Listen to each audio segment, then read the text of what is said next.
Minneapolis is about to get buried under 18 inches of snow with wind chills hitting -30, while Dallas could hit 90 degrees by next Thursday. That's a 120-degree temperature swing across the same country in the same week. And folks, that is absolutely wild even for February. Meanwhile, the Sierra Nevada mountains are about to get slammed with 130 inches of snow. That's nearly 11 feet, taller than two grown adults standing on each other's shoulders. After a relatively quiet stretch where a lot of you probably thought winter was winding down, the atmosphere is about to wake up in a very big way. We've got 5 major storm systems lined up to cross the country before February ends. Severe weather returning this Valentine's Day weekend, and a record-breaking warm-up sandwiched in between. This is what meteorologists call a volatile pattern. And volatile means buckle up because the weather roller coaster is just getting started. Drop your city in the comments right now. I want to know where you're watching from and what kind of weather you're hoping for this weekend.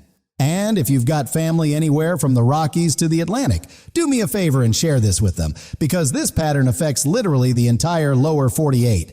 Stick with me through the entire breakdown, because at the end I've got 3 bold predictions you can screenshot and a warning about what's coming after this warm-up. All right, let me explain why this pattern is such a big deal. Because what's happening in the upper atmosphere explains everything you're about to experience. Right now, we've got what's called a southeast ridge dominating the eastern states, and that's why you're seeing warmer temperatures between these Arctic blasts. Think of it like 2 heavyweight boxers trading punches in the ring, Arctic air swings from the north, warm air counterpunches from the south. And we're standing right in the middle getting hit by both. That's why temperatures are swinging 40 degrees in just 48 hours in some places. The coldest most Arctic air is bottled up in western Canada towards Alaska, but some of that is leaking down into the western third of the country. That's why California, Oregon, and Washington are about to get absolutely hammered with snow and rain while the east enjoys spring-like warmth. The result is going to be a wild seesaw. Some areas freezing one day and nearly 70 degrees the next, and that's not an exaggeration. Now let me break down this Valentine's Day weekend storm first, because it's arriving today and it's going to bring widespread impacts. We've got a low pressure trough that doesn't look like much on the map. It's small and compact, but don't let that fool you. It's packing a serious punch. This evening into the overnight hours, we've got a marginal risk of severe weather from west central Texas up into Oklahoma and southern Kansas. And here's where it gets more serious tomorrow. Saturday, Valentine's Day. We've got a slight risk. That's a 2 out of 5 on the scale. Houston, Beaumont, Tyler, Baton Rouge, Lafayette, and southwestern Mississippi. You're all in the zone where severe weather is most likely. And here's how you know this setup has meteorologists paying attention. Storm chasers who've been sitting at home bored all winter are loading up their cars right now. They're driving hundreds of miles to West Texas just to see some action. And when the professionals are that excited about a weather event, you should be paying attention too. We're talking dew points surging into the mid and upper 60s by Saturday afternoon. And that moisture is jet fuel for thunderstorms. The Cape values, that's basically the fuel in the atmosphere for storms, are running around 1,000 to 1,200 joules. In plain English, that's enough energy for strong storms, but not the crazy June-level outbreak stuff. Think hail and gusty winds with a few isolated tornadoes. And here's something ironic about the timing. The severe weather outlook for Saturday almost looks like a heart on the map stretching across the south. Mother Nature's Valentine's Day card to Texas and Louisiana, though definitely not the kind of love letter you were hoping to receive this weekend. By Sunday, February 15th, that marginal risk shifts eastward into Mississippi, Alabama, Mobile, Montgomery, even down into central Florida. We're looking at the Big Bend area, Panama City, Tallahassee, Gainesville, Jacksonville, all the way down to Orlando and Tampa Bay in the risk zone. The main severe window for Florida is Sunday afternoon through early evening, roughly 2 p.m. to 10 p.m. So if you've got outdoor plans, keep that window in mind. And here's what keeps me up at night about this setup. The overnight threat Saturday into Sunday could be the most dangerous part of this entire event. The danger window is specifically between midnight and 6 a.m. Sunday morning across the Deep South, and that timing is exactly what worries me most. Here's the question I need you to answer honestly. If a tornado warning is issued at 3 a.m., will your phone actually wake you up? Because overnight, severe weather is the deadliest kind. That's when people don't hear the warnings. And I'm not being dramatic, that's just the reality. Southern viewers, Do you know where your safe room is? Do you have a weather radio or app that will wake you up? Figure that out tonight before you go to bed. Let me know your plan in the comments. I genuinely want to know that you're prepared for what's coming this weekend. Now let me run through the city-by-city breakdown, because I've got data on over 120 cities and I know you want the specifics for your area. Starting with the severe weather zone. Dallas is looking at 1 to 3 inches of rain with flash flooding concerns and isolated tornado risk. Fort Worth, same story. 1 to 2 inches with the whole cross-country storm bringing moisture. Outdoor Valentine's plans are definitely getting wet. Houston, 1 to 2 inches of heavy rain with thunderstorms. That Gulf moisture is surging in and urban flooding is basically guaranteed. San Antonio, 1 to 3 inches with severe thunderstorm watch likely. The Riverwalk is going to be soggy, so bring a poncho if you're heading out.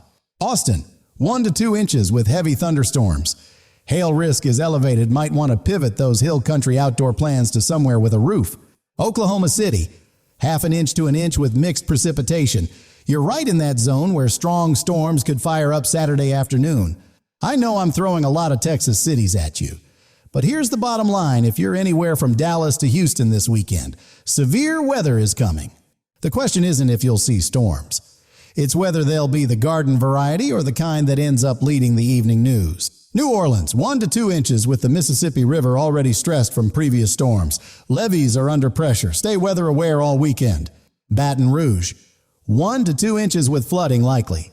LSU campus is preparing for the worst. The whole Louisiana coastline needs to pay attention. Atlanta, 1/2 inch of rain with 2 to 5 inches of snow possible to the north. Hartsfield Airport could see some serious chaos if this trends colder.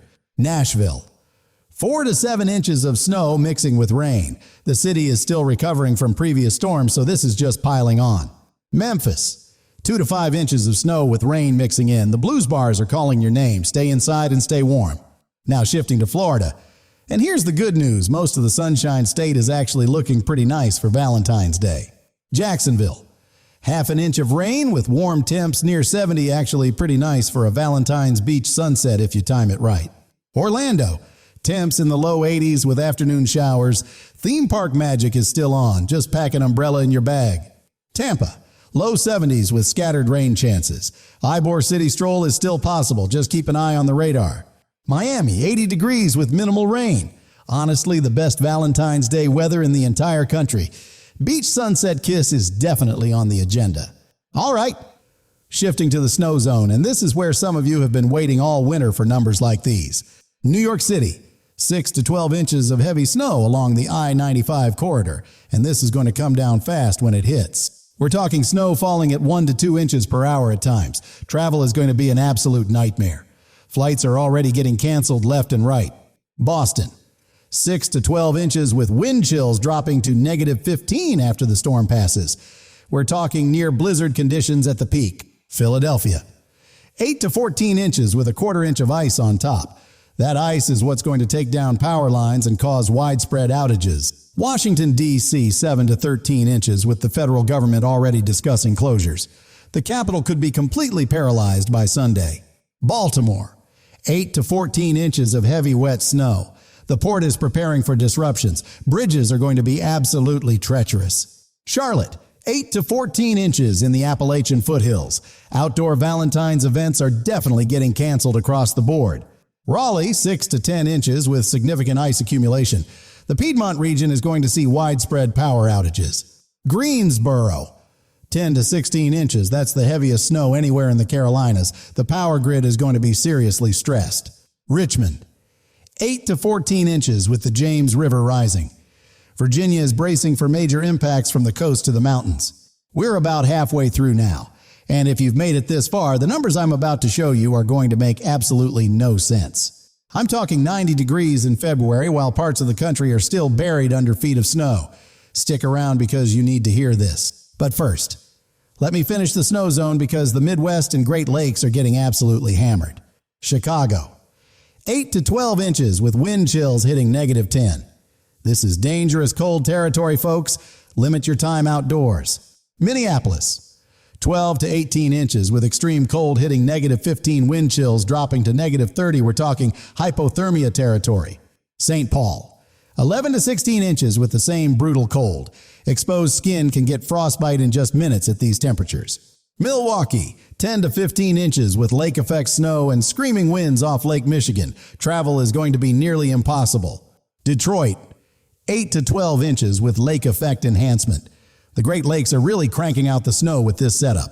Buffalo, 8 to 14 inches of classic lake effect with 50 miles per hour wind gusts. Whiteout conditions where you literally cannot see your hand in front of your face. I know I'm throwing a lot of Midwest and Northeast cities at you, but here's the deal, winter is absolutely not over up there. The question isn't whether you'll see snow. It's whether you're prepared to hunker down for a couple of days while this monster blows through. Pittsburgh, 6 to 10 inches with the Appalachian snow enhancement. Bridge icing is going to be extremely dangerous. Cleveland, 6 to 10 inches with Lake Erie winds howling. Classic Great Lakes setup that snow lovers dream about. Indianapolis, 7 to 11 inches with gusty winds. Roads are going to be treacherous with extremely high accident risk. Columbus, 6 to 10 inches with dangerous cold following right behind. The city is preparing emergency warming centers. Cincinnati, 5 to 8 inches with the Ohio River approaching flood stage from all this moisture flowing through. Now let me cover the West Coast, because a completely separate storm system is about to absolutely hammer the mountains. If you're a skier or snowboarder, this is the forecast you've been waiting for all winter. I don't care what mountain range you're in. Los Angeles, half an inch to an inch of rain in the valleys, but the mountains are getting 2 to 5 feet, yes, feet of snow. And here's what specifically concerns me about Southern California. The burn scars from the Eaton Fire and Palisades Fire are extremely vulnerable right now. Those are areas where the fires burned away all the vegetation that normally holds hillsides together and prevents erosion. When heavy rain hits those bare slopes, there's nothing to stop the mud and debris from sliding downhill, and that's when we get deadly debris flows. If you live anywhere near those fire areas in Southern California, please take this seriously and know your evacuation routes before Monday. San Francisco, 1 to 2 inches of rain with the atmospheric river arriving. Foggy and wet, but honestly not terrible for Valentine's weekend. Sacramento, 1.5 to 2.5 inches of rain in the valley, but the Sierra Nevada above you is getting absolutely buried. And here's a number that's going to blow your mind. The Sierra Nevada could accumulate 130 inches of additional snow through the rest of February. Let me put that in perspective. 130 inches is nearly 11 feet of snow, taller than 2 average adults stacked on top of each other. And it's still piling up. Lake Tahoe, Mammoth Lakes, Truckee, all of them are measuring in feet, not inches, with winds gusting to 80 miles per hour on the exposed ridges. And here's what both the European and GFS models agree on: this is going to be one of the snowiest stretches the West has seen in years. When those two models show this kind of agreement, that's when you know we've got high confidence. And they're both screaming the same thing. Denver, 4 to 8 inches with Rockies winds gusting strong, cold snap dropping temps. Ski country is absolutely thriving right now. Colorado Springs, 5 to 9 inches with whiteout conditions on the mountain passes. I-25 closures are almost guaranteed. Salt Lake City, 4 to 7 inches with the Wasatch Range getting absolutely buried. Some of the best powder conditions in years. Seattle, 1.5 to 2.5 inches of rain with Cascade snow at 1 to 2 feet. Avalanche risk is elevated, so respect the backcountry. Portland, 2 to 3 inches with the Pacific Northwest pattern really cranking. Bring your umbrella literally everywhere you go. Phoenix, dry and sunny with temps near 65. The desert is honestly the place to be if you want nice Valentine's weather. Las Vegas, dry with desert winds, perfect for a romantic strip view date. No weather concerns whatsoever. Now here's the part I promised you at the beginning. And I need you to really pay attention to these temperature numbers, because what I'm about to show you is going to make you question whether your calendar is broken and it's actually late April. Between Monday, February 16th and the following Monday, February 23rd, we're looking at a massive warm-up that could shatter records across the board. Northern Illinois and southern Wisconsin could hit near 60 degrees by Monday afternoon. That's absolutely record-breaking for mid-February. By Tuesday, we're talking 70s across the southern plains. Wednesday stretches those records from Texas all the way to Indiana, Illinois, and Ohio.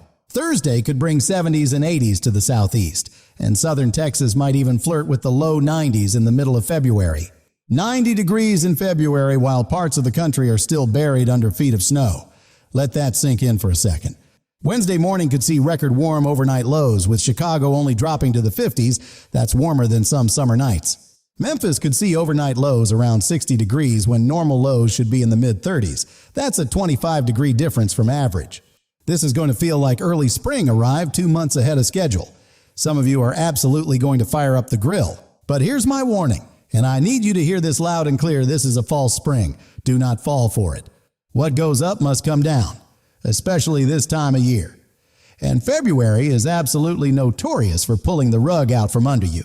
The models are already showing Arctic air making a comeback around the 25th and 26th, right on the heels of this warm-up. And here's what both models agree on for the rest of the month. More energy coming in from the west means more storms are on the way. The upper Midwest, Great Lakes, and Northeast are all looking to add significantly to their snowpack before February is done. You heard it here first. Clip this, screenshot it. Send it to your group chat. There's at least one more major winter storm coming before March. I'm putting my reputation on that prediction. And if I'm wrong, you can call me out right here in the comments next month. Here's what I need you to do based on where you are, because different regions need completely different game plans this weekend. If you're in the severe weather zone from Texas through Florida, be weather aware tonight through Sunday. Have multiple ways to receive warnings. Know where your safe room is before you need it. Basement, interior closet, lowest floor away from windows. Figure that out tonight. If you're in the snow zone from the Mid-Atlantic to the Great Lakes, charge your devices, stock up on essentials, avoid unnecessary travel. Generators go outside, 20 feet from windows. No exceptions whatsoever.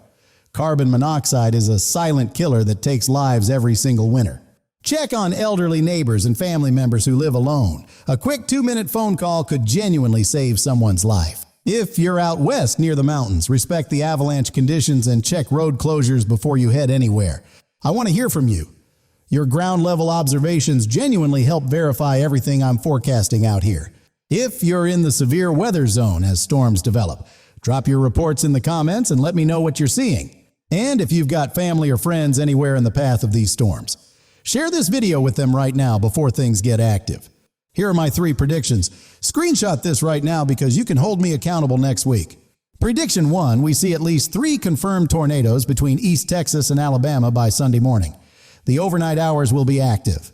Prediction 2, Des Moines. Iowa breaks its all-time February high temperature record next Wednesday. Mark my words on that one.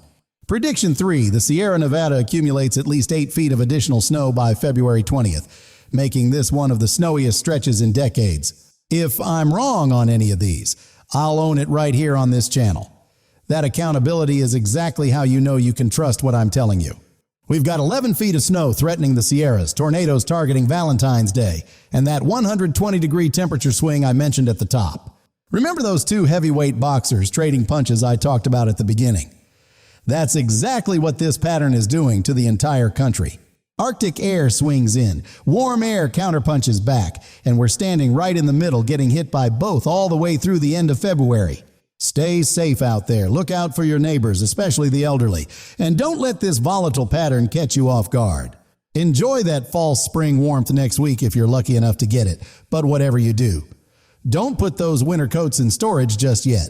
I'll see you in the next update. Because trust me, folks, the rest of February is about to get a whole lot more interesting.